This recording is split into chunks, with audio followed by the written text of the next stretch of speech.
시청자 여러분 안녕하십니까. 4월 11일 일요일 뉴스의 라이브 시작하겠습니다. 먼저 뉴스의 라이브 팀이 선정한 주요 뉴스 정리해드립니다. 오늘의 라이브 픽입니다. 오세훈 서울시장이 공동주택 공시가격 재조사를 추진하겠다고 밝혔습니다. 문재인 정부 부동산 정책에 반대하는 입장을 보인 만큼 충돌이 불가피해 보입니다. 더불어민주당이 장악하고 있는 서울시 의회의 견제에 오 시장이 어떻게 대응할지도 관심이 쏠립니다. 재보선 참패 원인을 두고 여당 내부의 갈등이 격화되고 있습니다. 청와대는 이르면 다음 주 개각을 단행할 것으로 보입니다. 김종인 전 국민의힘 비대위원장은 야권 통합론에 대해 통합 활용하지 말라며 부정적인 입장을 밝혔습니다. 재보선이 끝나면서 차기 대선 레이스에 시동이 걸렸습니다. 윤석열 전 검찰총장의 행보에 시선이 쏠리는 가운데 이낙연 전 대표, 이재명 경기지사, 정세균 총리 등 여야 장룡들의 셈법이 복잡해지고 있습니다. 오늘 코로나19 신규 확진자 수가 614명 발생했습니다. 4차 대유행 기로에 섰습니다. 아스트라제네카 백신 접종 재개 여부가 잠시 뒤 발표됩니다.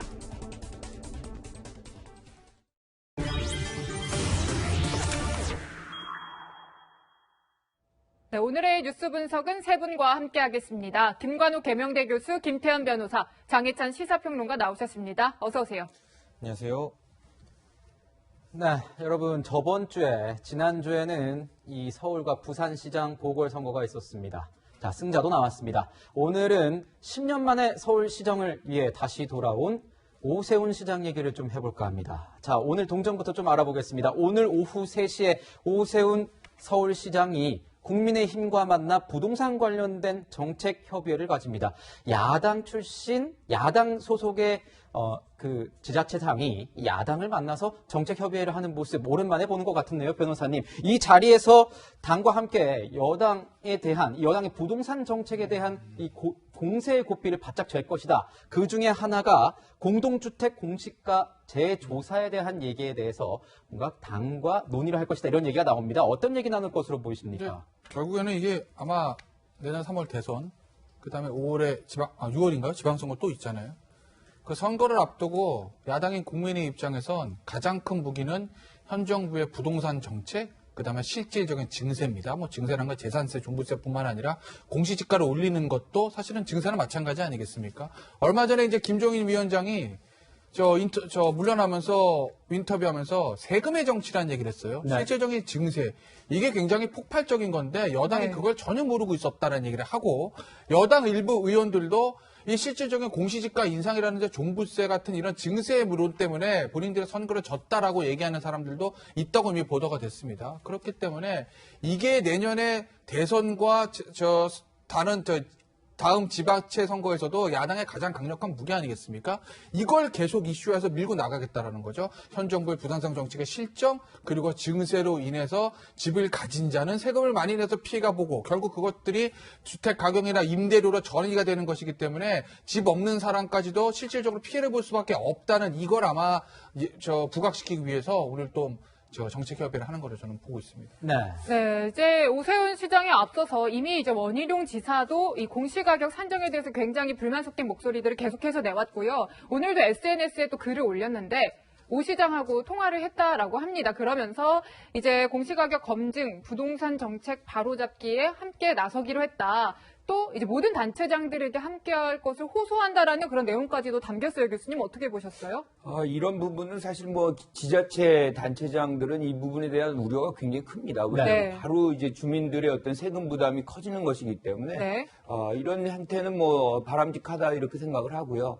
국토부와 지금 기재부도 이 문제에 대해서는 상당히 좀 전향적으로 움직일 필요가 있다고 저는 생각을 해요. 왜냐하면 주민들이 원해서 이게 상승이 된 것이 아니고 사실 소득은 일정한데 거기에서 갑자기 공시지가가 올라가면서 세금 부담만 커지면은 그 자체로서 경기가 위축되는 그런 효과가 있거든요. 그러니까 수입은 그대로인데 나가야 되는 돈은 더 많아지는 상황. 이거는 소비가 줄 수밖에 없는 것이고 특히나 이제 코로나 상황에 있는 상황 속에 있다면 사실 정부가 이런 어떤 공시지가 현실화 정책을 조금 더 늦출 필요도 있겠다. 그래서 시민들의 어떤 원하는 것이 지금 어떤 상황인지를 정부 여당도 좀 면밀하게 살펴볼 필요가 있는 것이고, 그래서 그런 차원에서 지금 정부 여당도 이 부분에 대해서 굉장히 고심을 하고 있는 걸로, 그래서 네. 실질적인 어떤 실수요자에 대한 어떤 주택 대출 규제라든가 뭐 이런 부분들은 고민을 하고 개선을 하는 그런 방향으로 좀 점검을 하고 있는 것으로 알고 있습니다. 네, 서울의 공동주택 공시 가격 올해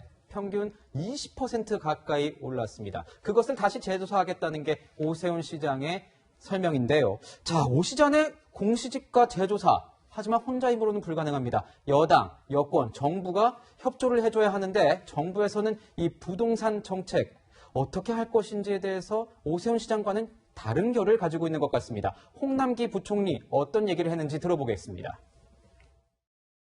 그동안 부동산 정책의 큰 틀은 흔들림 없이 유지되어야 한다고 생각합니다. 특히 주택 공급은 중앙정부와 광역지자체와 기초지자체의 어느 하나 단독으로 할 수 있는 것이 아니며 상호 협력이 뒷받침되어야 합니다. 국민들의 LH공사나 SH공사에 대한 신뢰가 땅에 떨어졌습니다. 그분들이 무엇을 믿고 그분들의 지배 소유권을 LH에 넘기시겠습니까? 주택 공급하려면 서울에 규제를 풀 수밖에 없고 용적률 규제, 높이 규제 풀어야 시장이 움직입니다. 만약에 이거를 선거 끝나고 또 안 하면 그땐 제가 침묵을 지키지 않겠습니다. 그런데 안 해주겠습니까? 시의회가? 저는 그렇게 생각합니다. 자, 공시지가에 대한 재조사 외에도 재건축과 재개발에 대한 오 시장과 정부의 입장이 다른 것 같습니다. 자, 단독으로만 오 시장이 원한다고 해서 밀 수는 없는 그런 상황 아니겠습니까? 어떻게 보십니까? 서울시, 정부와 이 부동산 문제로 티격태격 할 것 같은데 어떻게 보세요? 일단 공급에 대한 오세훈 시장의 철학은 확고합니다. 재건축, 재개발을 풀어줘야 일부 그 단지의 집값이 단기적으로 오르는 효과는 있겠지만 전체적으로 이제부터 공급이 충분하다는 사인이 주어지면서 이른바 패닉바잉, 영끌 구매 등이 잦아들 거다. 네. 그래서 장기적으로 시장이 안정될 거라고 보고 있는데요. 지금 많은 언론에서는 오세훈 시장이 사실상 서울시의 이 25개 구 중에 서초구청장, 조은희 네. 구청장만 국민의힘 소속이고 24개 구가 더불어민주당이기 때문에 또 시의 비중이나 또 중앙정부, 서울지역 국회의원들도 대부분 다 민주당이 절대 다수이기 때문에 뭔가 이 주택정책이나 부동산 정책에서 주도권을 갖기 힘들 거라고 예상을 하고 있는데 저는 이 언론의 보도가 완전히 빗나간 관측이라고 생각을 합니다. 네. 일단 이번 선거에서 보면 강남 3구나 용산 같은 곳만 오세훈 시장이 승리하는 것이 아니라 강북을 포함해서 서울의 모든 구에서 오세훈 시장이 승리를 했어요. 그러면 비록 민주당 소속이겠지만 그 지역 구청장들이 지금 시장이 나서서 공시지가 재조정한다. 그 말은 곧 세금 깎아주겠다는 것이거든요. 그거에 반대하게 되면 지역 주민들이 해당 구청장들 상대로 가만히 있을까요? 그 지역 시의회 의원들도 내년에 다시금 선거를 통해서 당선이 되어야만 시의원 또 할 수 있는 겁니다. 그런데 시장이 나서서 여러분 세금 깎아주겠다는데 우리 지역구의 시의원이나 구청장이 반대하고 국회의원이 반대하면 주민들이 과연 가만히 있을까요? 가만히 있지 않는다는 게 이번 재보궐선거의 표심으로 증명이 되었습니다. 그렇기 때문에 오세훈 시장이 주도해서 일단 세금 감면해주겠다. 이 정책을 밀어붙일 때 민주당 다수의 시의회가 반대할 명분이 거의 없습니다. 네. 남은 한 가지는 이제 주택 공급인데요. 물론 오세훈 시장이 혼자서 용적률이나 높이 제한을 풀 수는 없어요. 네. 마찬가지로 정부도 이사 대책을 아주 중점적으로 추진하고 있는데 서울시에서 협조해 주지 않으면 그 이사 대책의 토지 수용이나 재개발, 재건축 등이 불가능합니다. 아, 둘 다 뭔가 협조를 해야지 가능한 일인 거군요. 네, 지금 발표된 세전역이나 은평구 이런 일대의 역세권 고밀 개발 자체가 아직까지 토지주들로부터 수용도 안 되어 있고요. 여기에 대해서 서울시에서 나서서 팔복과 협력해주지 않으면 중앙정부도 본인들이 원하는 걸 마음대로 관철시킬 수 없기 때문에 하나씩 주고받는 바터라고 하죠. 이 딜이 성사될 가능성이 대단히 높다. 따라서 일부 언론에서 보도하는 것처럼 시의회 구성이나 구청장 구성 때문에 오 시장이 일을 못할 것이다. 저는 그렇지 않은 상황이 전개될 가능성이 높다고 생각합니다. 근데 저게요. 오 시장 입장에서 보면 정무적으로만 봤을 때 오 시장과 국민의힘 입장에서 보면 절대 손해보는 게임은 아니라고 볼 거예요. 그건 네. 왜 그러냐면 앞서도 얘기가 잠깐 하죠. 이번 서울시장 재보궐선거에서 나왔던 이 민심을 보면 표차가 압도적으로 벌어진 거나 마찬가지 한 20% 나왔어, 18% 나왔으니까 압도적으로 벌어졌잖아요. 거기에 가장 큰 원인은 뭐예요? 부동산 문제라는 거죠. 여기서 오 시장은 현 정부의 부동산 정책과 다 반대되는 정책을 내걸었어요. 그래서 압도적으로 당선이 됐습니다. 그러니 명분은 내가 쥐고 있다라는 거죠. 그래서 아까 보면은 시의회가 안 해주겠습니까? 얘기를 하는데 시의회가 해주면 제일 좋고 네. 설사 안 해주면 앞서 장해찬 평론가 얘기했듯이 시위가 궁지에 몰린다는 거죠. 야, 서울 시민들이 나의 정책을 다 이렇게 해가지고 내가 한 거의 60% 가까이 표를 얻었어. 근데 당신들이 안 해줘? 당신들 때문에 안 된 건데 이게 되는 거고 네. 중앙정부를 향해서도 내가 서울시에서 규제를 풀려고 하고 그것 가지고 내가 당선이 됐는데 중앙정부가 막고 있다. 이 얘기 계속 할 거거든요. 네. 그럼 이 또 농축된 민심들이 내년 대선 때 또 그 다음 지방선거 때 폭발할 거라고요. 그러니 아마 오 시장은 시위에 나라 중앙정부가 반대해서 본인 뜻에 따라줘서 바꿔주면 제일 좋고 그렇지 않더라도 손해볼 건 없다는 생각을 할 겁니다. 이게 아마 지금 민주당 그다음에 민주당 장악하는 서울 시위의 중앙정부까지도 고민일 거예요.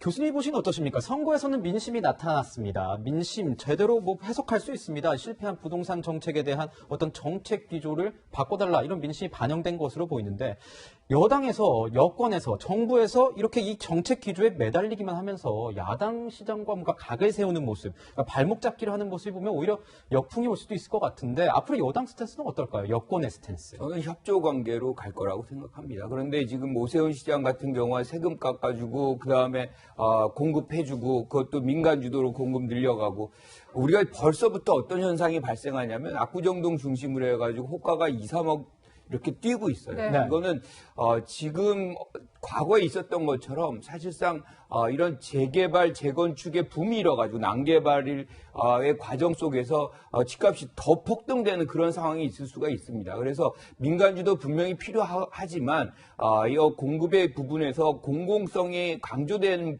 필요성도 같이 있거든요. 그러니까 현 정부는 공공성의 어떤 강조, 지금 시장 같은 경우는 민간성의 어떤 강조를 하고 있기 때문에 그런데 이 둘의 어떤 공통점은 공급을 빨리 시급하게 해야 된다는 그렇죠. 데에는 공통점이 있습니다. 그래서 타협점을 아마 만들어낼 가능성이 매우 높다. 그리고 아까 우리 평론가님 말씀하셨지만 사실상 이 시의회도 이런 부분에서 자유롭지 못하거든요. 그래서 전반적으로 이런 어떤 부동산의 문제가 이제 서로가 같이 책임을 공유하는 그런 상황이 됐기 때문에 이제는 조금 더 협력하는 그런 자세로 갈 것이고 저는 기재부나 국토부 문제도 이 세금에 관해서는 굉장히 전향적인 태도로 전환을 해야만 지금 국민들의 굉장히 사실 민생도 굉장히 어려운 상황이기 때문에 그 부분을 너무 원칙론적으로만 접근해서는 안 된다 이렇게 생각합니다. 여권, 야권, 정부가 뭔가 이 부동산 가지고 빅딜을 이룰 것이다 이런 말씀을 해주셨군요. 네, 교수님도 좀 타협을 할 것 같다라고 좀 분석을 해주셨는데 오세훈 시장 취임 이후에 서울시 의회 의장을 만난 모습 같이 한번 보시죠. 사실 아시다시피 이번 시장은 당적을 달리하기 때문에 그리고 제가 속한 정당이 워낙 소수 정당이기 때문에 사실 시의회에 전폭적인 지지가 없이는 어떤 일도 원활하게 하기가 사실 솔직히 말씀드려서 쉽지 않은 그런 상황입니다. 아무튼 원칙이 있는 시정에는 적극 참여하고 협조하겠습니다. 많이 도와주시고 지도 편달해 주시면 제가 정말 많은 노력으로 부족한 부분은 보충하겠습니다. 앞으로 많이 도와주십시오. 고맙습니다. 네, 오 시장 굉장히 도와달라 이렇게 하면서 고개를 숙이는 모습까지 같이 봤는데 사실 서울시 의회는 여대 야수 아닙니까 평론가님? 앞으로 어떻게 될지가 참 궁금한 부분이에요. 여대 야수 정도가 아니라 109명 중에 101명이 더불어민주당 소속이죠. 네. 그러니까 전폭적인 이 서울시위의 민주당 시의원들의 당론 수준의 어떤 채택이 없으면 네. 오 시장이 추진하는 정책 하나하나도 다 통과되기 힘듭니다. 그렇죠. 그런데 저는 그렇기 때문에 오세훈 시장이 사실상 정치적으로는 꽃놀이패를 진 것이 아닌가. 그런가요? 꽃놀이패를 네. 왜냐하면 오세훈 시장의 여러 가지 어떤 주택 공급이나 네. 공시지가 완화, 재조정, 교통 정책 등을 추진할 때 지금 시작할 때부터 저렇게 이 서울시의회 의장 역시나 민주당 소속인데 고개를 바짝 숙이는 모습 보여줬어요, 오 시장이. 그럼에도 불구하고 시의회의 반대로 이 정책 통과가 무산되면 바로 1년 뒤인 대선과 지방선거에서 오세훈 시장이나 국민의힘은 우리가 이 민심을 받들어서 이 정책을 추진했는데 서울시의회 반대로 발목 잡기로 이게 다 자초됐습니다. 여러분 심판해 주십시오라고 말할 수 있는 명분이 생긴 겁니다. 반대로 서울시의회 저는 민주당 소속 의원 101명의 고민이 굉장히 깊어지게 생겼다.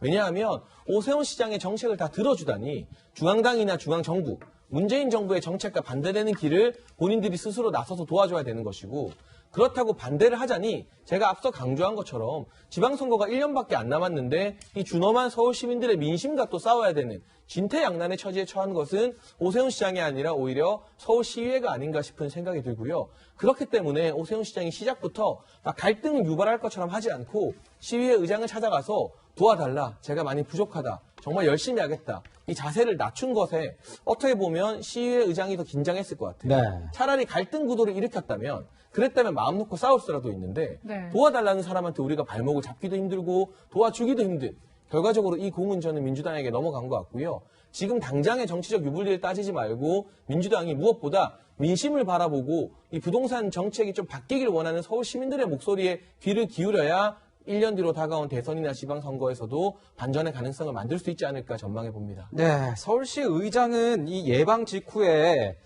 서울시 전체 공무원들에게 이메일을 보냈습니다. 자, 임기가 1년 3개월이니 기존 사업과 조직의 갑작스러운 변화보다는 안정성에 방점을 찍어야 된다. 이런 내용을 보냈는데 시점상 뭔가 내용이 논란이 됐습니다. 자, 이걸 봤을 때 광화문 광장 재구조화에 대해서 오세훈 시장이 부정적인 입장을 보이니까 그것을 김 의장이 중단, 그런 어떤 부정적인 입장에 대해서 본인이 반대한다라는 입장을 내보낸 것 아니냐, 이런 얘기가 나오는데요. 교수님은 어떻게 보십니까? 이 재구조화에 대한 논란이 있을 것 같아요. 저는 시의회 의장으로서 충분히 할 수 있는 말을 했다라고 봅니다. 그리고 사실상 어떻게 보면 이제 재헌인데 시장이 또 뭐 그렇게 추진을 한다 그러면 또 그렇게 추진이 될 수밖에 없어요. 그런데 시의회 입장이 이렇다, 뭐 이렇게 해서 이제 반영을 좀 해달라, 뭐 이런 걸로 저는 받아들이고 있는데, 어떤 상황이든 급격한 변화를 가져오면 지금 민주당이 주도하고 있는 시의회하고 충돌할 가능성이 매우 높습니다. 1년 3개월 남았지만 그 시정이 어떻게 되느냐에 따라서 오세훈 시장의 어떤 미래, 정치 미래도 굉장히 이제 연동이 돼 있다고 본다 그러면 네. 이 1년 3개월 어떻게 잘 보내느냐도 문제인 거예요. 그러니까 저는 이런 상황 속에서 시의회의 협력, 이런 것들이 굉장히 중요하고 최근에 굉장히 협력을 하겠다는 의지를 표명을 하고 있습니다. 저는 그건 굉장히 다행스럽게 생각을 하고 네. 이런 상황 속에서 시의회도 실질적으로 시민들에게 뭐가 도움이 되는지, 왜냐하면 우리가 대선도 남았고 내년 또 지방선거 또 있습니다. 이런 부분들을 감안해서 갈등보다는 협력하는 그런 모습들을 보여주는 것이 지금의 시의회도 해야 될 일이다, 이렇게 봅니다. 네, 이런 가운데 19일에 서울시 의회가 본회의를 열어서 오 시장에 대해서 제기됐던 이 처가의 내곡동 땅 특혜 의혹 관련한 어떤 행정 사무조사를 할지를 의결한다라고 해요. 변호사님, 이날이 그러니까 앞으로 이제 시장과 서울시 의회의 어떤 관계의 방향성을 결정할 분수령이 되지 않겠습니까? 할 수 있겠어요?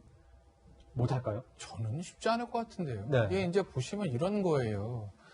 그러니까 이게 선거가 사실은 굉장히 좀 어떻게 보면 완전 결과론적이에요. 선거는요, 과정이고 뭐고 결과가 제일 중요한 겁니다. 누가 당선되느냐, 표차가 어느 정도 나느냐, 여기에 이제 모든 게 이제 그 결정이 나는 건데, 이번에 뭐 저 민주당에서 뭐 내곡동이 어쩌고 저쩌고 뭐 생태탕이 어쩌고 뭐 구두가 어쩌고 하얀 구두니 검은 구두니 뭔 구두니 막 그냥 얘기를 했잖아요.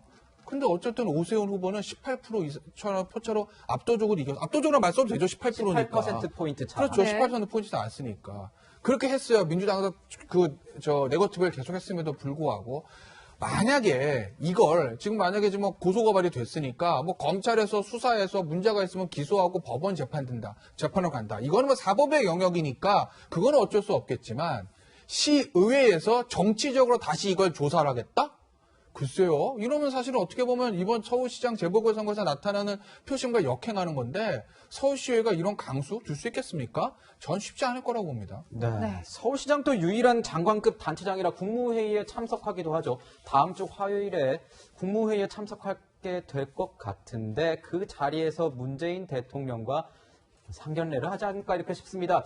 이 자리에서 그냥 인사만 하게 나눌지 아니면 오세훈 시장과 뭔가 문재인 대통령 간의 이런 이견, 이런 게 있을지, 보일지, 부각이 될지 궁금합니다. 어떻게 보십니까? 저는 부동산 정책 이야기 할 거라고 예상을 합니다. 네. 그리고 문재인 대통령 입장에서도 지금 이사 대책, 바로 이 이사 공급 대책 때문에 문제가 많이 불거졌던 병창은 장관을 이제 유임 경질이라는 좀 굉장히 찾아보기 힘든 형태로 계속 놔두고 있는 셈이잖아요. 조건부 경질인 셈이죠. 이제 변 장관 선거 이후에 떠나간다는 관측도 나오고 있는데 그만큼 문재인 정부가 마지막에 공급 대책으로 심혈을 기울이고 있는 게 서울 시내에서는 바로 이 이사 공급 대책이에요. 네. 제가 앞서 말씀드렸던 것처럼 오세훈 시장의 협조 없이 이사 공급 대책 속도를 낼 수가 없습니다. 네. 그렇다면 문재인 대통령도 오세훈 시장에게 이 정부 주도의 이사 공급 대책이 원활하게 진행될 수 있도록 협조를 해달라는 부탁을 할 수밖에 없는 것이고요. 그리고 오세훈 시장 같은 경우는 사실은 야권의 정치인이 대통령을 만나는 자리 어마어마한 기회인데 이런 기회를 갖기가 참 쉽지 않습니다.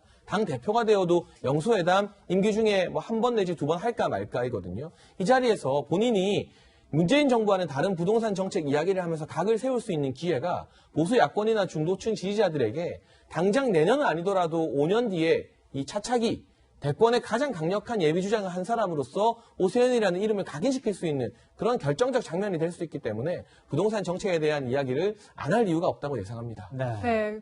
교수님은 그러니까 어떻게 지금 생각하십니까? 오세훈 네. 시장이 국무회의 참석을 하겠죠. 그런데 이제 본인의 존재감을 부각시키기 위해서 각을 지나치게 세우는 그런 장면이 오면 굉장히 저는 역풍이 불 수 있다라고 생각을 해요. 오히려 역풍이 네. 불 수 있다. 그렇죠. 며칠 전에도 지금 방역 관련해 가지고 자영업자에 대한 어떤 방역 기준이 너무 강하다. 뭐 이렇게 얘기를 해서 정부에 각을 세웠잖아요. 그런데 그 부분이 실질적으로 어떻게 시민들이 받아들여지는지 지금 600명, 700명 늘어나고 있는 확산의 일로의 상황 속에서 이 자영업자를 위해서 뭐 시간을 늘린다, 5명 룰을 다시 바꿔야 된다, 뭐 이런 식의 얘기들을 한다 그러면 사실상 이 방역 기준이 굉장히 혼란스러워지는 것이고 확산의 책임이 오세훈 시장에 갈 수도 있습니다. 그래서 이런 부분들을 지나치게 포퓰리즘적으로 접근할 일은 아니다. 가장 먼저 우리가 해결해야 될 거는 방역을 통해서 이 코로나를 잡는 것이고 그때가 되면 어떤 시정도 좀 더 자유롭게 펼칠 수 있는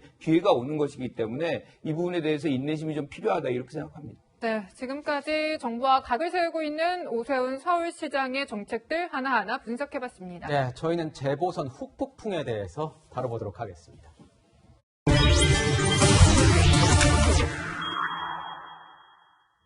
자, 이번 재보선에서 여당이 참패를 하면서 여당 내부에서 자중질환, 여러 가지 말과 말이 섞이고 있습니다. 특히 초선 의원들이 2030 초선 의원들이 선거 참패의 원인 분석을 놓고 이 논란이 가열되고 있습니다. 민주당 초선 의원들 어떤 얘기했는지 들어보고 이야기 나눠보겠습니다. 돌아선 국민의 마음, 그 원인은 결코 바깥에 있지 않습니다. 그 원인은 저희들을 포함한 민주당의 착각과 오판에 있었음을 자인합니다. 추미애 윤석열 갈등으로 점철된 추진 과정에서 국민들의 공감대를 잃고 말았습니다. 오만과 독선으로 보일 수 있는 행동들이 국민들께 피로와 염증을 느끼게 하였음에도 그것이 개혁적 태도라 오판했습니다. 네, 이렇게 분석을 하고 있습니다. 또 크게 얘기가 되고 있는 것은 조국 사태, 조국 전 법무부 장관의 사태도 이 참패의 원인이 되지 않았냐 이런 얘기를 하면서 이 의원들 초선 오적이라고 불리면서 지지자들과 일부 강성 당원들에게 문자 폭탄을 받고 있다고 합니다. 변호사님, 네. 어떻게 보십니까? 초선 오전 논란에 대해서. 이제 선거를 치면 큰 선거를 치게 되면 당내에서 항상 이제 노선 갈등이 나옵니다. 우리가 원래 하던 노선을 계속 강화하는 게 맞는 거야. 또는 진보정당 같은 경우는 우클릭, 보수정당 같은 경우는 좌클릭 하는 게 맞는 거야라는 얘기들. 그런데 초선 5적, 그다음 이제 친문 강성 지지를 부르는 저 초선 5명의 저 얘기들 보면서 전 이런 생각을 해봤어요. 민주당이 언로가 막혀 있구나라는 얘기들. 그러니까 이런 거죠. 그러니까 예전에 새누리당 시절에 박근혜 대통령에 대해서 대항하는 비박이라는 세력이 있었습니다. 김무성, 유승민으로 대변되는. 그 김무성, 유승민으로 대변되는 그 KY 소위 투톱이라고 하는 그 사람들은 나름의 세력을 가지고 있었어요. 그래서 관철은 되지 않았지만 청와대에 대해 각을 세우는 얘기를 해왔기 때문에 그렇기 때문에 큰 문제가 있으면 청와대를 조금 바로잡아주는 시도를 할 수도 있었고 청와대와 다른 얘기를 할 수도 있었거든요. 그런데 민주당은 그동안 보면 문재인 정부 들어와서 원팀을 강조했잖아요. 비주류랑 세력 자체가 없습니다. 180명이 있어도 180명 다 한 목소리잖아요. 그러니 이번에 초선의 5명이 조금 다른 목소리를 내도 이게 힘을 받지 못하고 기존의 친문 강성 지지층들한테 밀려서 문자 폭탄을 받으면서 본인들이 얘기했던 것들을 조금 걷어들이는 이런 것들이 지금 반복이 되는 것이거든요. 그렇기 때문에 모르겠습니다. 이 상태로 가서 내년 대선 해볼 만할지. 제가 항상 얘기하고 있지만 보수 정당도 마찬가지고 진보 정당도 마찬가지예요. 고정 지지층이라는 사람들은 큰 선거 나가면 찍습니다. 문제는 중도에 있는 소위 말해서 스윙보터로 불리는 사람들, 이 유권자들의 선거의 승패를 좌우하는 것이거든요. 그럼 스윙보터의 마음을 잡기 위해서는 어떻게 해야 되냐? 보수정당이건 진보정당이건 마찬가지입니다.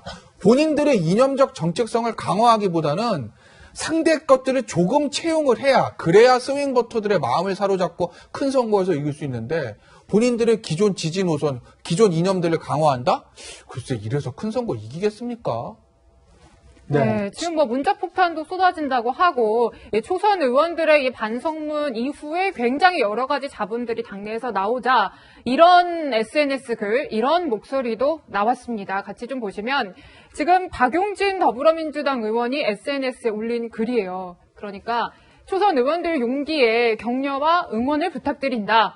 그 정도의 반성과 의견 표출조차도 쏟아지는 문자와 댓글로 위축이 된다면 이 민주당의 경직성에 더 실망하게 될 것이다라고 글을 올렸어요, 교수님.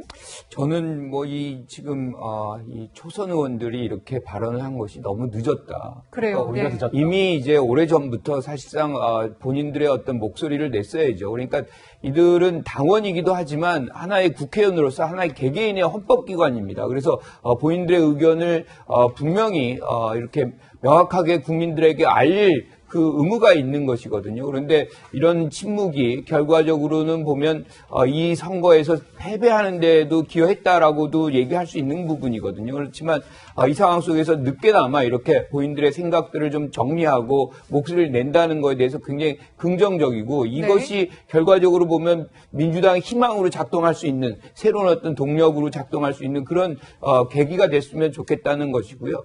어떤 형태로든 이게 다른 이견이 존재하고 다른 의견을 존중하는 그런 정당의 어떤 민주주의 뭐 이런 것들이 돼야만 사실은 그 정당의 지속 가능성 건강도가 마련이 되는 것이기 때문에 열성 지지자들도 충분히 그들의 의견을 개진할 수 있습니다. 네. 하지만 이렇게 다른 의견도 또 수용할 수 있고 또 공개적으로 토론하고 그렇게 해서 어떤 것이 우리가 지금 가야 될 바람직한 길인지를 찾는 그 과정이 지금 민주당에 굉장히 절실하게 필요한 상황이다. 이렇게 생각합니다. 네, 바람직한 방향, 뭐 과정 이런 말씀을 해주셨습니다. 지금 보면 초선 오적은 오영환, 이소영, 장경태, 장철민, 정용기, 2030 이 청년 의원들인데요.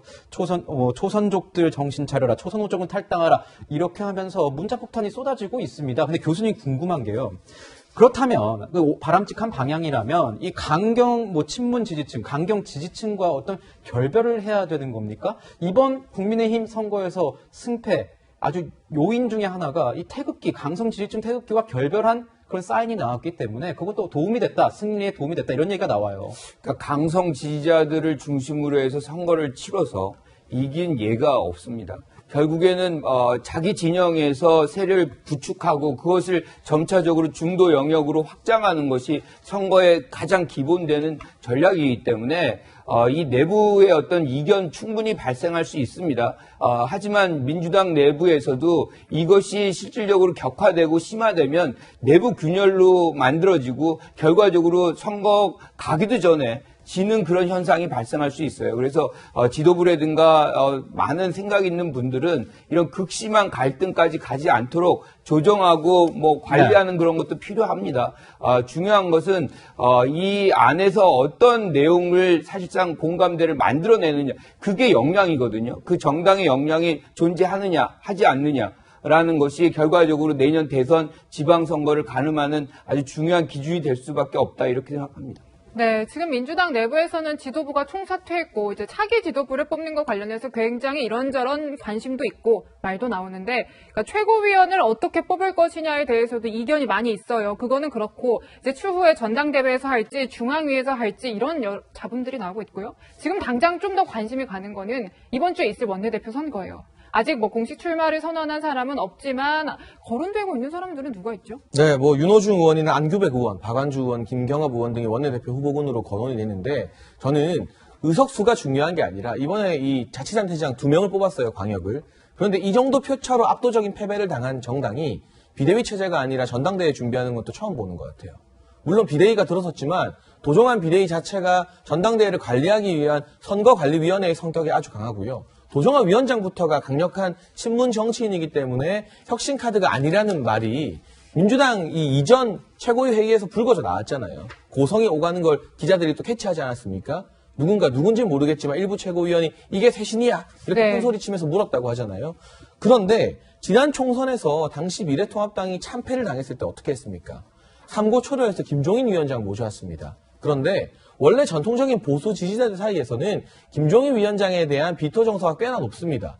이 정도 선거 대승을 이끌었는데도 아직까지 강성 보수 지지자들은 김종인 전 위원장 별로 안 좋아해요. 그럼에도 불구하고 당이 존폐의 위기에 서 있기 때문에 김종인 정도 되는 정치력을 가진 사람이 아니면 안 되겠다는 그 절박감 때문에 심재철 전 원내대표가 이 심야의 자택으로 찾아가서 삼고초려를 한 거잖아요. 사실 심재철 전 원내대표도 정치 성향으로 보면 김종인 위원장과 결이 맞는 분은 아닌 거거든요. 그런데 지금 민주당 같은 경우는 이토록 어마어마한 패배를 당하고 당장 1년 뒤로 다가온 대선의 시기마저도 상당히 불투명해졌는데 이 와중에 뭐 전당대회를 이 당원들의 의사를 더 반영하느냐, 중앙의 의사를 더 반영하느냐, 이번에 회초리를 때린 서울 시민이나 부산 시민들이 거기에 관심이 있을까요?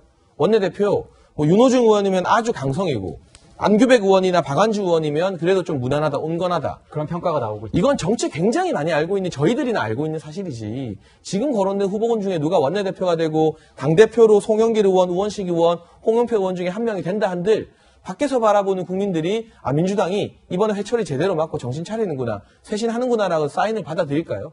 전혀 그렇지 않습니다. 지금 아직까지도 180석이라는 이 어마어마한 의석수가 있기 때문에 이 패배의 의미를 제대로 못 받아들이고 있는 것 같아요.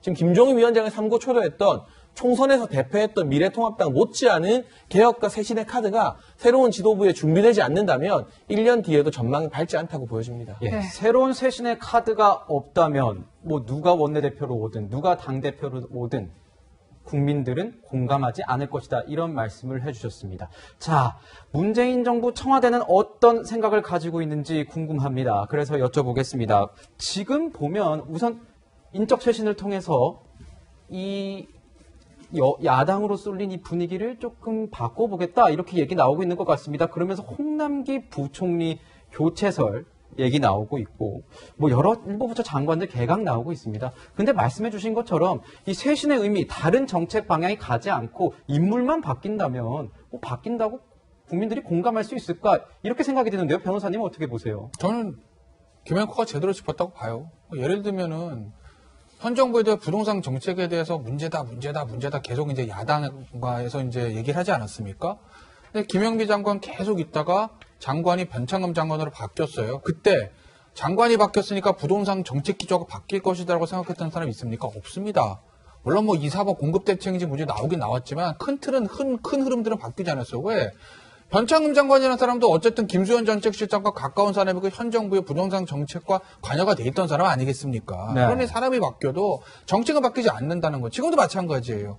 홍남기 경제부총리에서 다른 사람 바뀐다 한들, 변창흠 장관에서 또 다른 사람으로 바뀐다 한들, 대통령의 부동산 정책을 보는 시각, 방향, 이거가 바뀌지 않으면 어차피 우리나라와 같은 대통령제 하에서 장관과 경제부총리는 대통령과 청와대의 오더에 따라갈 수밖에 없는 구조거든요. 그러니 사람은 아무리 바꾼다고 문제가 해결되는 건 아니다. 대통령의 국정에 대한 인식 자체, 부동산 정책, 탈원전 정책, 그 정책에 대한 인식 자체가 바뀌지 않으면 사람이 바뀌어도 아마 현 정부의 경제 정책은 그대로 계속할 거고 이게 뭐 다음 대선에서 어떻게 평가를 받을지는 그건 한번 1년 후에 지켜보시죠. 네, 지금 뭐 사람보다 인식이 바뀌어야 한다라고 분석을 해주셨는데 이런 와중에 이제 예정된 대정부 질문 19일부터 진행이 됩니다. 이 이후에 정세균 총리가 사퇴하지 않을까 이런 얘기들이 계속 나오고 있어요. 그래서 이제 청와대에서는 총리 후보 검증에 착수를 했다라고 하는데 지금 시기가 시기인 만큼 어떤 사람이 이제 총리가 될 것이냐 굉장히 관심이 높을 수밖에 없을 것 같아요. 네, 일단 두 가지 점을 지적하고 싶은데요. 지금 네. 거론되는 후임 인사들이 뭐 김부겸 전 행정안전부 장관도 있고요. 여성으로는 뭐 김영란 전 대법관이나 유은혜 지금 사회부총리도 거론이 된다고 합니다. 또 깜짝 카드가 급부상할 것이다 이런 이야기들도 나오고 있는데 네. 이 총리 인선을 통해서 문재인 정부가 명확한 사인을 줘야 됩니다. 남은 임기 1년 동안 우리가 고집 부리지 않겠다.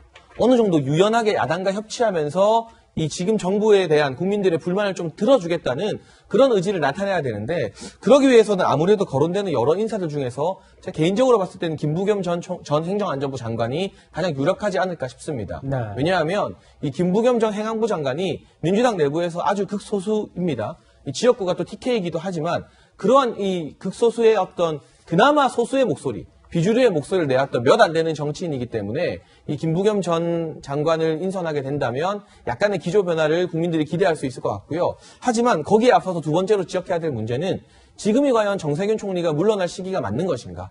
사실은 정세균 총리가 그 이전에도 어느 정도 사퇴할 가능성이 있다는 이야기들이 나왔습니다만 코로나 사태가 워낙 심각하기 때문에 일단 코로나 민생부터 어느 정도 잡고 성과를 내고 나오겠다는 게 정치권에 알려진 사실이었어요. 네. 그런데 지금 본인의 대선 가도 대선 출마를 위해서라면 지금이 아니고 더 늦게 나오면 안 되는 상황인 건 맞는데 나라만 생각했다면 코로나가 더 심각해지고 있잖아요. 확진자가 600명, 700명대로 올라가고 있는데 이 상황에서 컨트롤 타워의 총리가 자리를 비우고 그럼 차기 총리 인선하는 기간 동안 공백기가 생깁니다. 청문회 거치려면. 이게 과연 정치인 이전의 총리로서는 적절한 처신인가? 여기에 대한 비판이 상당히 불거지지 않을까 싶습니다. 네, 교수님께 여쭤봐야 될 것 같습니다. 여권이 지방선거에서 진 적 굉장히 많지 않습니까? 2006년도에 5.3일에서도 그 열린우리당이 진 적이 있었고, 또 이명박 정부에서도 그 2011년도에 서울시장 선거에서 진 적이 있지 않습니까? 근데 그때마다 뭔가 회심의 카드를 들고 나왔던 걸로 기억하고 있습니다. 2006년도에는 남북 정상회담을 했고, 그 다음에는 박근혜 비대위로 이 상황을 뚫고 나가지 않았습니까? 이 인적 쇄신 말고 뭔가 야심찬 카드 하나 들고 올 것 같은데 반전의 계기 있을 걸로 보십니까? 저는 이번 선거에서의 어떤 승패를 가른 요인이 뭔지를 규명을 하면 해법이 나온다고 생각합니다. 해법은 이미 나와 있다. 그렇죠. 뭐냐면 사실은 국민을 가르치려고 하면 안 됩니다. 그러니까 계몽주의적 접근을 하면 안 되고 민심을 받드는 그런 정치를 해야 되는 것이고 그 핵심에는 부동산이라든가 세금이라든가 뭐 이런 부분들이 들어가 있거든요. 네. 그래서 제일 먼저 해야 되는 거는 왜 졌는지 그리고 어떻게 하면은 이 문제를 해결할 수 있는지 이런 식으로 접근하는 것이 맞는 것이지 사람을 바꾼다 그걸로 모든 게 해결되지는 않거든요. 그리고 지금 우리가 당정청으로 운영이 되는데 당은 사실상 바꿀 수가 없어요. 네. 114명 아직도 임기가 남아 있잖아요. 그러면 이제 청와대하고 그다음에 개각 남은 건데 개각은 저는 대폭 개각의 어떤 요소가 분명히 있다고 생각을 합니다. 그러니까 뭐 홍남기 부총리라든가 변창흠 국토부 장관이라든가 등등의 부분들은 개각의 요소가 있는 것이고 청와대도 일신한다고 생각하고 사실상 인적 어떤 교체를 하는 것이 맞다라고 생각합니다. 하지만 가장 중요한 건 내용을 바꾸는 것이다. 내용을 민심의 향배를 맞춰가면서 실질적으로 국민들이 원하는 방향이 무엇인지 그걸 받드는 어떤 정치를 국정 운영을 해야 된다 이렇게 생각합니다. 네, 이번 선거 이후에 야권에 주어진 숙제는 아마도 야권 재편인 것 같습니다. 지금 이제 선거에서 승리는 했지만 이제 향후 통합을 어떻게 할 것이냐를 두고 이런저런 얘기들이 나오고 있고요. 변호사님께 여쭙겠습니다. 그런데 국민의힘이랑 국민의당이랑 조금은 신경전이 있는 것 같아요. 선거 이후에요. 글쎄 뭐 이게 이제 그 전당대회 가고 있잖아요. 네. 결국 이제 당대표가 누가 되느냐, 이게 아마 이 지금 당대표가 뭐 대선 과정에서도 조금 영향력 행사할 수도 있을 거고, 왜냐면 경선료 같은 걸 정비해야 되니까. 당대표 임기가 2년이기 때문에 내년 지방선거 공천권을 가집니다. 어떤 의미에서 보면은 이 공천권이라는 게 당대표의 가장 큰 권한이나 마찬가지거든요. 네. 그래서 여당도 마찬가지고 야당도 마찬가지고 이 어떤 전당대회를 두고 당권에 대한 어떤 싸움, 투쟁 이런 것들이 있을 거예요. 그런데 야당은 어쨌든 안철수 대표가 선거 끝나면 합당하겠다고 했고, 그래서 아마 합당을 추진하려는 것 같고, 그러다 보니 그 합당 과정에서 안철수라는 사람이 국민의힘을 들어오고 말고 하는 거는 전당대회 또 하나의 변수가 될 수 있거든요. 그래서 아마 뭐 양당 간에 좀 힘겨루기가 좀 있는 것 같은데, 저 개인 의견을 말씀을 드리면, 네. 어쨌든 안철수 대표는 서울시장 끝나고 합당을 하겠다고 했습니다. 네. 그리고 당시에 국민의힘에서도 어떻게 보면 오케이를 한 거나 마찬가지로 왜 들어오세요? 이런 얘기는 없었거든요. 그렇다고 하면 전당대회 하기 전에 어떤 형태로든지 국민의당과 국민의힘이 저는 조건 없이 합당한 것이 그것이 순리다라고 봅니다. 네, 지금 보면 야권도 이제 새 지도부를 뽑을 텐데 뭐 대선을 위한 관리형으로 들어오지 않을까 이런 분석들이 많습니다. 자, 이런 상황에서 이번 선거에서 봤듯이 결국 정치는 어떤 이벤트가 굉장히 용이하고 많은 유효타를 많이 가지고 있으니까요.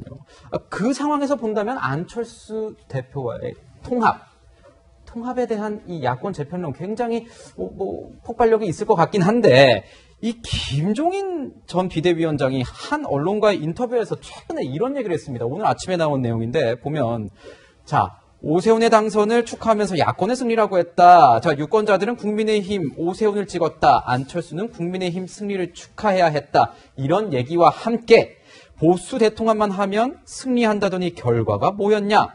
국민의힘은 바깥을 기웃거리지 말고 내부 단속해서 자생력을 갖는 정당이 돼야 한다. 무슨 통합 타령이냐 이런 얘기까지 했습니다. 그러니까 자강, 통합보다는 자강에 더 방점을 찍은 모양새인데요.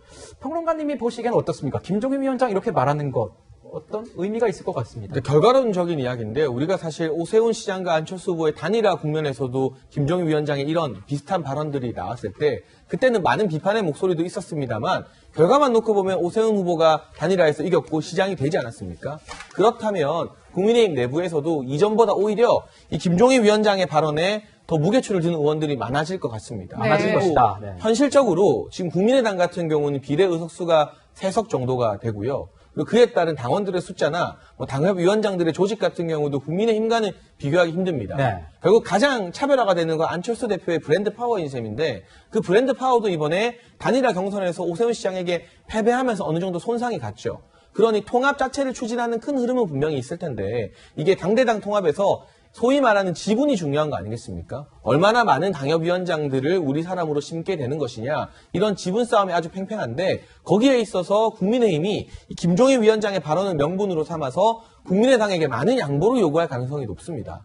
그런데 이 과정에서요 지금 안철수 대표나 국민의당이 아니다 5대5 지분으로 절반 정도의 당협위원장을 우리 국민의당 출신으로 넣겠다. 이런 식의 요구를 하게 된다면 보수 야권 지지자들이 이번에 단일화 경선에서 드러났던 것처럼 국민의당보다는 국민의힘 위주의 재편, 국민의힘 위주의 통합에 힘을 실어줄 가능성이 있기 때문에 이 통합 국면에서 안철수 대표가 처한 상황이 결코 녹록지 않아 보이고요. 네. 전체적으로 이제 다 함께 가는 플러스 정치를 해야 되는 것은 맞는데 김종인 위원장 같은 경우는 이 정당주의자이고 의회주의자의 성격이 강하기 때문에 인물이나 정책보다는 정당이 중요하다. 이런 그렇죠. 얘기를 무조건 자꾸 외부에서 사람 찾는 게 능사가 아니다. 지난 총선에서도 그래서 대패하지 않았느냐 그런 이야기를 하는 것 같습니다. 네, 지금까지 야권 통합 전망과 함께요. 재보선 선거 이후 정치권 후폭풍 전해드렸습니다. 자, 이번에는 대선 후보들, 잠룡들에 대한 얘기를 나눠볼까 합니다.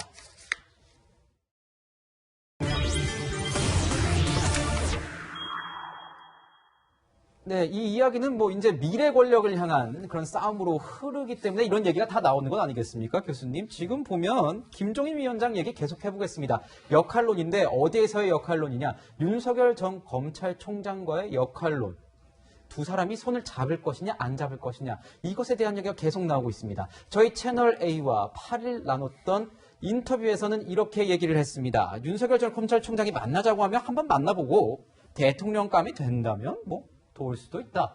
교수님, 이렇게 되면 윤석열 검찰총장이 먼저 연락할 것 같으세요? 김종인 전 위원장이 먼저 연락할까요? 어떻게 보세요? 오라는 얘기거든요. 이건 오라는 얘기군요. 오라는 얘기죠. 전화 안 하면 먼저는 안 한다는 얘기예요. 그리고 네. 사실 과거를 돌이켜보면 김종인 비대위원장이 먼저 찾아간 적이 없습니다. 다 이렇게 삼고초려해서 네. 본인이 어떤 역할을 맡고 이랬기 때문에 그게 김종인 그 위원장의 스타일이죠. 그렇죠. 그래서 이제 그렇게 요청하면 내가 검증해보고 수락을 하든지 말든지 하겠다 이렇게 얘기를 하는 것 같아요. 그런데 지금 사실 김종인 전 비대위원장의 몸값이죠. 어떻게 보면 굉장히 사실은 천정부지로 지금 뜨고 있어요. 그렇죠. 그러니까 어떻게 보면 국민의힘은 지금 김종인 비대위원장이 빠진 상황에서 자생력이 있는지를 검증받는 아주 위기의 상황으로 지금 간 것이고 지금 김종인 비대위원장은 바깥에서 나는 윤석열을 한번 만들어보고 싶다.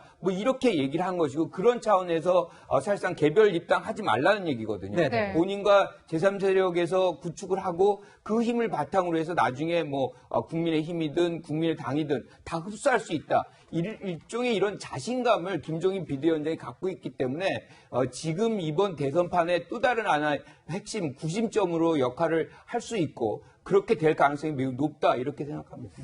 네, 지금 윤석열 총장 관련해서는 정치권에서 정말 관심이 높은데 주호영 원내대표는요 선거 전에는 윤 전 총장과 힘을 합치겠다 필요하다면이라고 했지만 선거 후에는 조금은 뉘앙스가 달라진 것 같습니다. 목소리 함께 들어보시죠.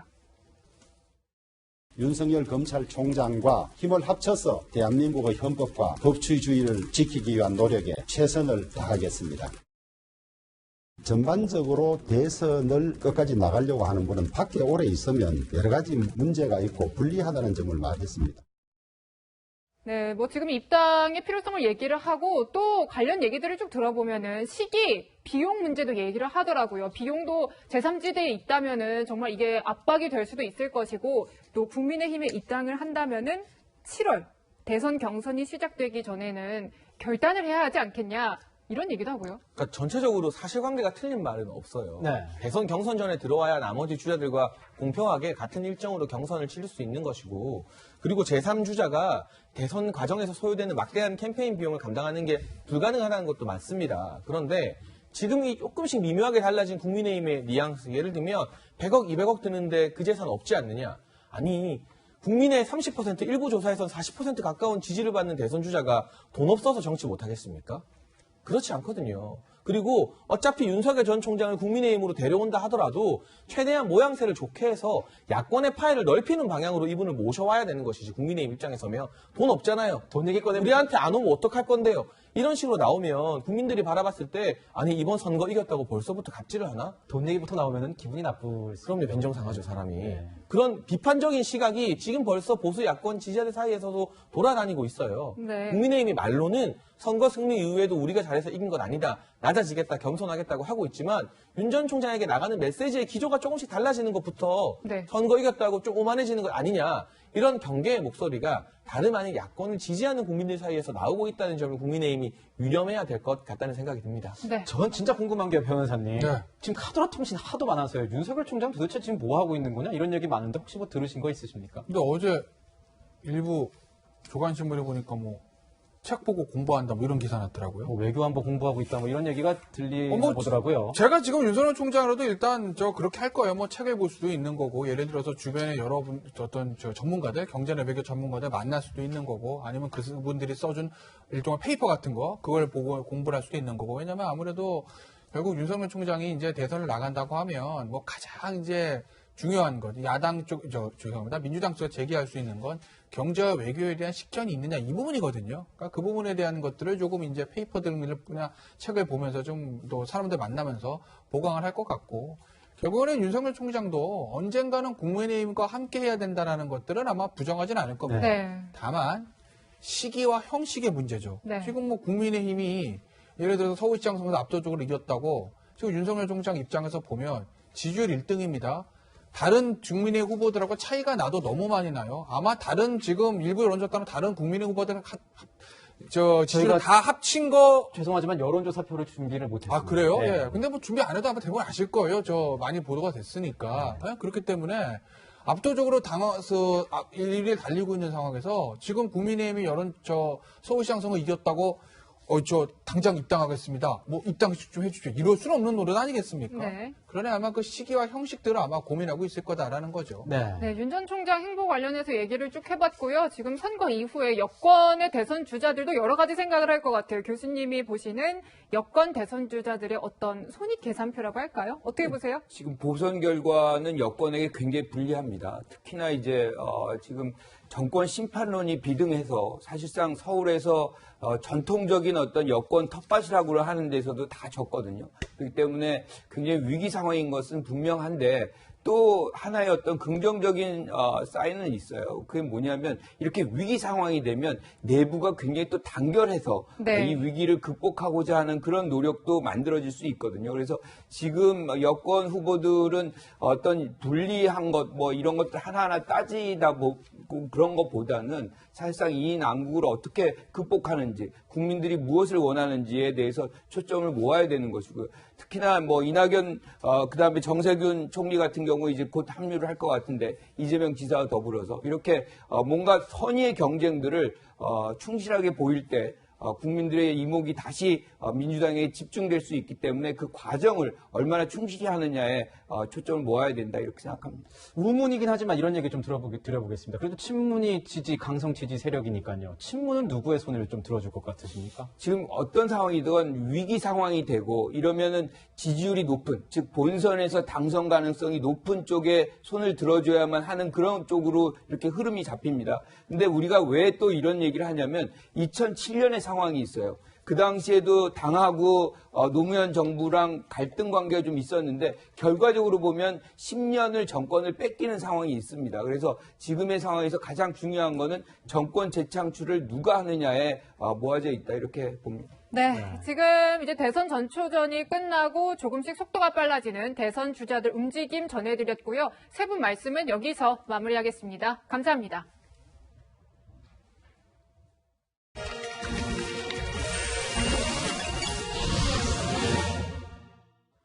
관심 있는 상대를 집요하게 쫓아다니며 괴롭히는 사람을 스토커라고 합니다. 영어 스토크에서 유래된 말인데 몰래 접근하다, 미행하다란 뜻이 있습니다. 비틀스 멤버 존 레넌, 미국 여배우 레베카 셰퍼, 이탈리아 패션 디자이너 지아니 베르사체 모두 스토커에 의해 살해됐다는 공통점이 있습니다. 이렇게 일부 유명인들에게만 일어나는 줄 알았던 스토킹, 알고 보니 평범한 일반인들도 이미 범죄의 타깃이 되어 있었습니다. 서울 노원구의 한 아파트에서 무참히 살해당한 세 모녀. 범인은 25살의 스토커 김태현입니다. 게임에서 알게 된 큰딸이 자신을 만나주지 않자 앙심을 품고 살인을 저질렀습니다. 어둠 속에서 불현듯 다가오는 검은 패딩. 내 집조차 마음대로 편안히 못 가는 상황. 싫다고 소리 질러도 나에게 집착하는 괴물 같은 존재. 영화나 드라마 속 괴담이 아닙니다. 여러분이 현관문을 열고 나가면 지금이라도 당장 맞닥뜨릴 수 있는 현실 속 공포입니다. 퀵서비스 기사로 변장한 김태현, 짧은 시간에 다량의 출혈을 일으켜서 사람을 숨지게 하는 방법까지 사전에 연구했습니다. 세 모녀를 살해한 후 태현이 집안에 있던 맥주와 우유를 마시면서 자신이 스토킹했던 큰딸 옆에 누웠습니다. 무슨 생각을 했을지 소름이 끼칩니다. 그런 그가 무릎을 꿇고 사과를 했는데 뭔가 찜찜합니다.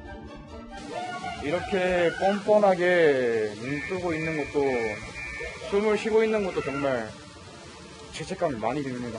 진짜. 여러분은 진심을 느끼셨습니까? 미리 준비한 듯 감정의 동요 없이 죄를 비는 모습에서 허무함이 느껴지는 건 왜일까요? 이미 죽은 사람들은 여기 없는데 무엇을 위해 누구에게 사과하는 건가요? 범행 후 단 2주 만에 잘못했다고 할 거면서 그런 극악무도한 범죄는 왜 계획하고 도대체 왜 저지른 걸까요? 그의 사과가 너무도 가벼워 보입니다. 아쉬운 마음이 들긴 하지만 강화된 스토킹 처벌법이 올해 9월부터 시행되는 건 다행입니다. 그렇다고 마냥 마음을 놓을 순 없습니다. 당장 빈틈부터 메워야 합니다. 지속적 또는 반복적 행위여야 스토킹으로 인정하겠다거나 피해자가 처벌을 원치 않으면 죄를 묻지 않는 조건, 접근 금지 조치를 위반해도 형사처벌은 안 하는 처벌 조항, 그리고 생략된 피해자 보호 조치까지 다시 따져볼 필요가 있다는 목소리가 나옵니다. 우리는 김태현에 속아서도 결코 그를 잊어서도 안 됩니다. 망각은 또 다른 범죄를 불러올 뿐입니다. 지금까지 화나요 뉴스였습니다.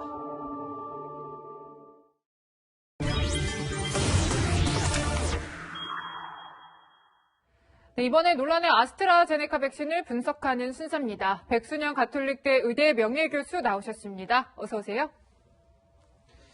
네, 교수님, 개인적으로는 뵙는 게 좋지만 이렇게 모시는 게 마음은 아픕니다. 항상 뭔가 방역에 구멍이 뚫리거나 확진자 수가 확 늘었을 때 교수님을 모셔서 그런 것 같은데 오늘 614명 신규 확진자 기록했습니다. 4차 대유행이라고 봐도 되는 겁니까? 기로에 서 있다고 볼 수가 있겠죠. 기로에 서 있고. 하지만 줄어들 가능성은 거의 없어 보이고. 없습니까? 네. 거의 없고 모든 내용들이 상당히 악화되는 것으로 가고 있는 상황이죠. 오늘 주말이기 때문에 일반적으로 진단검사 수가 많이 줄입니다. 그래서 오늘 나온 614명은 물론 어제보다는 상당히 많이 줄었지만 이것은 주말 효과로서 양성률로만 보면은 2.68%. 네. 보통 주말에 이렇게 줄면서 양성률이 2% 넘어가는 경우가 많이 있는데 원래 안정되었을 때는 1% 전후였던 것이 2.68%로 올라간다는 것은 굉장히 심각한 부분이 있는 것이고요. 특히 서울 수도권에 있어서의 임시선별검사소에서도 107명이나 나오고 있는데 최근에 100명 너머를 계속 나오고 있어요. 그만큼 무증상 감염의 밀도가 높다. 많은 사람들이 일상생활에서 감염될 가능성이 있다는 것을 뜻하는 것이고요. 감염 경로 불명의 환자도 27%나 되고 있습니다. 네. 또 하나 더 무서운 것은 지금 뭐 유럽이나 미국이나 남미나 이런 데는 이미 해외에서 이 변이주들이 우세종이 되어 있어서 그렇게 많이 늘어났다 하고 알 수가 있었고 뭐 너무 먼 나라 얘기처럼 들렸었는데 지금 일본의 경우만 봐도 오사카가 뭐 한 달 사이에 10몇 배가 늘어나는 수준으로 지금 하루에만도 900명이 넘어가고 있어요. 하루에 900명. 네. 네, 동경보다도 훨씬 많습니다. 이게 다 변이주 때문에 그런 상황이거든요. 지난 한 달 사이에 변이주가 거의 우세종이 된 상황이 됐어요. 그렇기 때문에 우리나라의 경우에 있어서도 이 변이주가 빠른 속도로 확산을 한다 그러면 지금의 이 통제로는 가능하지가 않다. 600~700명 수준이 아니라 몇천 명이 올라갈 수 있는 개연성이 있기 때문에 이 속도전이 굉장히 중요하다는 것이죠. 변이 바이러스 굉장히 위험하군요. 굉장히 위험한 것이 이미 옆 나라 보면은 거기서 굉장히 잘하고 있는데도 그렇게 지금 상황이 그렇게 악화되고 있거든요. 한 가지 좀 다양스러운 수치도 있기는 합니다. 위중증 환자의 수는 계속 안정적으로 감소 추세를 가고 있고요. 또 사망자 수도 한 자릿수로 계속 유지되면서 사실 지금 최근에 환자 수가 많이 늘어나기 때문에 치명률 자체는 떨어지고 있어요. 그래서 지금 현재의 치명률은 1.61%로 주로 지금은 요양보험이나 요양원에서의 집단 발생이 많이 억제가 되어 있는 상황이기 때문에 위중증 치명률은 떨어지지만 이 젊은 층에서의 확산은 상당히 더 심해질 수 있다. 그런 부분이 걱정됩니다. 네, 지금 우리 교수님이 4차 대유행의 기로에 서 있다라고 진단을 해주셨는데 정말 이런 상황이니만큼 백신은 정말 중요하고 또 중요합니다. 그런데도 불구하고 논란이 있어요. 혈전 발생 논란인 아스트라제네카 백신을 지금 잠정 중단은 했지만 오늘 이제 오후에 발표를 한다라는 거잖아요. 접종 재개 여부를요. 교수님은 어떻게 하는 게 맞는 방향이라고 보십니까? 일단 접종을 계속하는 게 맞다고 봅니다. 일단 유럽에서도 EMA, 유럽시각청의 결정은 연령 제한도 하지 않는다는 것인데 각국에서 알아서 이제 연령 제한을 하는 부분이 있는 것이고요. 이 혈전이라는 것은 일반적인 혈전을 얘기하는 것은 아닙니다. 혈소판 감소를 동반하는 혈전이기 때문에 굉장히 희귀한 케이스인데 사실은 이 희귀한 케이스가 100만 명에 1명 정도 나와야 되는 것이 맞는데 유럽 전체나 이렇게 해보면은 뭐 지금 10만 명이나 20만 명 중에 1명이 나오니까 분명히 인과관계는 있을 수 있다. 하지만 그 위험 요인이 어디에 있는지는 알 수가 없다 하는 것과 그다음에 전조 증상들이 있기 때문에 이 접종을 받은 사람들이 잘만 주의를 하면 바로 병원에 갈 수가 있다. 그렇지만 그 진단을 하는 의사 선생님들은 그 내용을 잘 알고 있으면서 확실하게 빨리 진단을 하고 치료를 해야 되겠다 하는 가이드라인이 필요한 시기라고 보겠습니다. 저는 궁금한 게요. 지금 아스트라제네카 이게 논란이 되면서 교차 접종 얘기가 나오지 않습니까? 근데 얘기가 나오는 게 아스트라제네카를 확보한 게 많기 때문에 교차 접종 2차에는 다른 걸 맞아라. 뭐 모더나, 얀센 뭐 이런 얘기 있는데 확보된 게 저희가 모더나, 뭐 얀센, 노바백스 이런 게 확보된 게 있습니까? 맞을 수는 있는 겁니까? 2차 접종 가능한 겁니까? 다른 걸 맞을 수는 있어요? 지금으로 봐서는 우리나라뿐만 아니라 유럽의 경우 독일이나 프랑스 같은 경우도 1차 아스트라제네카 백신을 맞았을 경우에는 60대 미만은 2차는 모더나나 파이자를 맞으라고 지금 권고하고 있거든요. 근데 사실 이건 뜬금없는 얘기예요. 뜬금없는 얘기예요. 왜 그러냐 하면은 지금 모더나나 파이자를 2차 접종한다는 것은 어떤 임상적인 근거도 없는 상황이거든요. 그럼 우리나라의 경우는 어떻게 되겠느냐? 우리나라의 경우는 지금 아스트라제네카를 맞으면서 3개월 후에 2차 접종을 받아야 되는데 2차 접종으로서 제일 가능성 있는 것들은 사실은 얀센 같은 백신을 한 번 맞아도 되는 것이고 같은 아데노바이러스 벡터 전달체이기 때문에 충분히 가능합니다. 하지만 이것도 임상 결과가 아직은 없어요.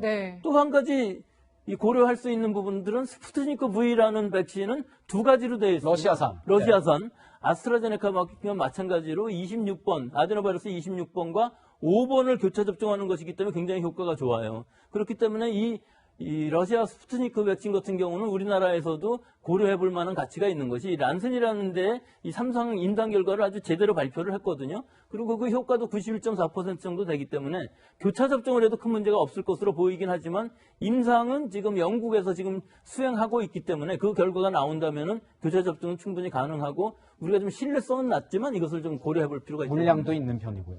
물량은 아직은 확보되어 있지 않고 아직 확보되지 않았어요. 우리 승인도 되지 않았기 그렇죠. 때문에 네. 하지만 우리나라에서 CMO로 즉 위탁 생산으로 생산을 하고 있어서 물량 확보는 그렇게 어려워 보이지는 않습니다. 교수님, 그런데 지금 정부의 목표는 11월 집단 면역 형성을 하는 거잖아요. 이런 백신 관련 논란들이 있고 주춤주춤 하다 보면은 과연 11월에 이 집단 면역을 달성할 수 있을까 좀 걱정이 되는데 어떻게 전망하세요? 지금 2월 26일 날부터 접종이 시작된 이후에 40일이 넘어갔는데 네. 100만 명 조금 더 넘었으니까 이 속도로 하면 몇 년이 걸려도 아마 다 못 맞힐 겁니다. 하지만 일반인들 접종, 즉 75세 이상은 파이자 백신, 65세 이상은 아스트라제네카 백신으로 이제 5월 중에 접종이 가능할 것으로 보이기 때문에 일단은 위탁 의료기관이 14,000여 곳이나 된다고 하고요. 접종센터도 250여 곳 정도 올라가면은 네. 정부의 얘기대로 하면은 하루에 110만 명 이상 맞출 수 있다고 해요. 하지만 거기까지 안 간다 하더라도 3, 40명만 빨리 맞출 수 있다고 해도 충분히 우리는 6월 지나서 7월, 8월에 일반인 접종은 가능합니다. 문제는 그런 부분이 아니라 물량을 잘 확보할 수 있느냐 하는 부분과 우리가 지금 아스트라제네카에 대해서 수용성이 굉장히 떨어져 있는데 사실은 이 아스트라제네카뿐만 아니라 백신 자체에 거부를 하시는 분들이 상당히 많이 있어요. 네. 그런 네. 부분들이 이 주변에 있는 사람들이 잘 맞고 예방 효과가 있다고 인정이 되면은 그분들도 다 맞을 테니까 좀 시간이 지남에 따라서 방역 당국에서 이 백신들 특히 아스트라제네카 백신의 신뢰성을 높이는데 굉장히 그 심각한 생각을 하고 잘 홍보를 하고 여러 가지 방법들을 사용을 해야만 수용성이 높아질 수가 있지 지금 같은 상황에서는 사실은 그 수용성 문제가 더 큰 문제가 될 수 있다고 봅니다. 네, 방역수칙 위반 무관용만 외치면서 국민 탓만 하고 있는 정부 이런 비판도 나오는데 정부가 백신부터 먼저 잘 확보해서 백신 잘 맞았으면 좋겠습니다. 네, 아스트라제네카 백신 접종 재개 관련 분석을 해봤고요. 백 교수님과는 여기서 인사드리겠습니다. 감사합니다.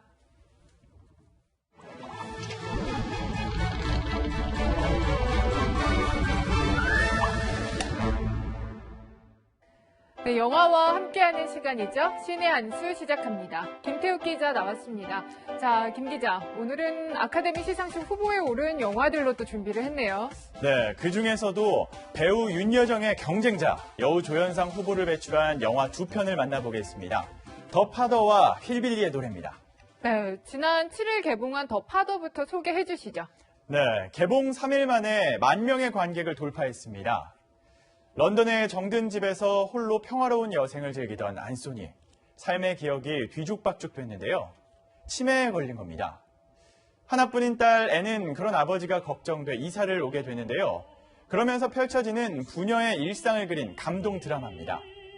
안소니 홉킨스, 올리비아 콜맨 등 내공이 대단한 배우들의 만남이기에 이들의 연기력만으로 긴장감과 몰입감이 극대화됐습니다. 네, 여기서 딸 역할을 맡은 배우죠. 올리비아 콜맨이 배우 윤여정의 가장 강력한 경쟁자인가 봐요? 네, 그렇습니다. 올리비아 콜맨은 더 페이보릿으로 2019년 아카데미 시상식 여우주연상을 수상한 바 있는데요. 이번 영화에서는 혼란에 빠진 아버지 곁을 돌보는 딸 앤 역을 맡아 가족과 자신의 삶 가운데에서 선택의 기로에 놓이는 딜레마를 섬세하게 표현해냈습니다. 미국 유력 매체들의 예측에서도 윤여정과 1, 2위를 다투며 가장 강력한 수상 후보로 거론되고 있습니다. 네, 다음 영화는 힐빌리의 노래죠. 힐빌리가 어떤 뜻입니까? 네, 미국 남부에 거주하는 백인 노동자 계층으로 교육 수준이 낮고 보수적인 성향을 지닌 가난한 백인을 폄하하는 단어입니다. 결국 이 힐빌리의 노래는 미국 하층민의 생활상을 다룬 영화인데요. 실화에 바탕을 뒀습니다. 네, 이 영화에서 이제 할머니 역을 맡은 글렌 클로즈가 윤여정의 경쟁자인데 또 이 두 배우가 연기하는 할머니는 전혀 다른 느낌이에요. 네, 그렇습니다. 윤여정은 할머니 같지 않은 할머니의 느낌이었다면 글렌 클로즈는 강인한 할머니의 모습을 보였습니다. 손자를 보호하고 때로는 채찍질하면서 멘토로서 손자의 성장을 돕는데요. 결국 할머니의 사랑으로 변화가 시작됩니다. 네, 사실 글렌 클로즈와 윤여정은 또 동갑내기 아닙니까? 네, 연기력으로 관객을 사로잡은 건 당연하고요. 1947년생 나이가 같다는 공통점도 있습니다. 차이가 있다면 한 배우는 아카데미의 8번째 도전이고요. 한 배우는 첫 번째 도전이라는 겁니다. 네. 글렌 클로즈는 7번이나 아카데미 후보로 선정됐지만 단 한 번도 수상의 영광을 누리지 못했는데요. 그래서 동정표가 몰릴 가능성이 있다는 이야기도 있습니다. 네, 그렇다면 윤여정의 수상 가능성 어느 정도로 또 보세요? 지난 4일 윤여정이 미국 배우조합상 여우조연상을 수상하면서 가능성이 조금 더 커졌습니다. 이 배우조합상이 미국 배우들이 직접 투표해서 뽑은 상인데요. 여기서 수상한 배우가 아카데미상까지 거머쥐는 경우가 많아서 미리 보는 오스카로 평가되고 있습니다. 오늘 소개해드린 영화 보시면서 여러분이라면 어떤 후보에게 투표할지 한번 판단해 보시면 좋을 것 같습니다. 네, 시상식은 2주 뒤에 열립니다. 뜨거운 경쟁에서 배우 윤여정이 좋은 결과 전해줬으면 참 좋겠네요. 김 기자, 잘 들었습니다.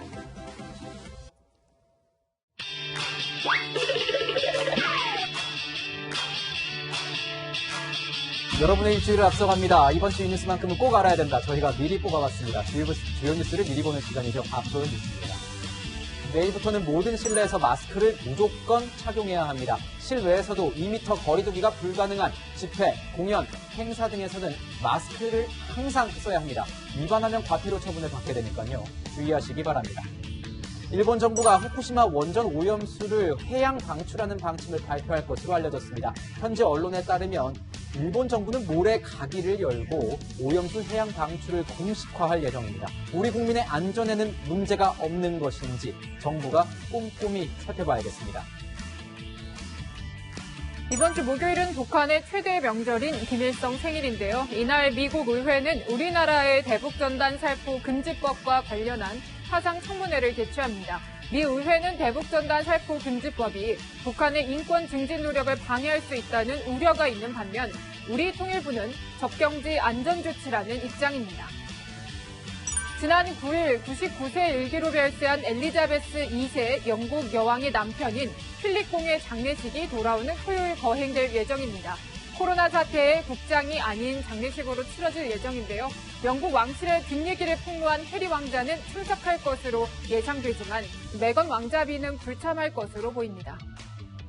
홍앵커, 요즘 낮에 정말 따스해졌습니다. 오늘 몇 도입니까? 네, 오늘은 어제보다 더 따뜻합니다. 서울 낮 기온 22도로 어제보다 4도가량 높은데요. 아침에 7.5도였으니까 일교차가 15도 안팎으로 크게 나는 겁니다. 전국적으로도 일교차가 큰데 춘천과 대구는 20도 안팎까지 벌어지네요. 네, 일교차가 큰 날씨네요. 옷차림에 신경 써야 될 것 같습니다. 미세먼지는 어떻습니까? 네, 이번 주 미세먼지 관련해서 말씀을 좀 드리면요. 농도는 전국이 좋음에서 보통 수준 보입니다. 다만 서울 등 내륙 곳곳에 건조주의보가 내려져 있습니다. 네, 휴일에 산에 가시는 분들 각별히 불조심 하셔야겠네요. 그리고 내일은 비가 온다던데요. 네, 맞습니다. 비는 내일 아침 제주도와 전남 서해안에서 시작되고요. 내일 낮 무렵엔 대부분 지방으로 비가 확대되겠습니다. 화요일인 모레 오전까지 이어질 것으로 보입니다. 네, 저희가 준비한 소식은 여기까지입니다. 일요일엔 뉴스에이 라이브입니다. 시청해주셔서 감사합니다.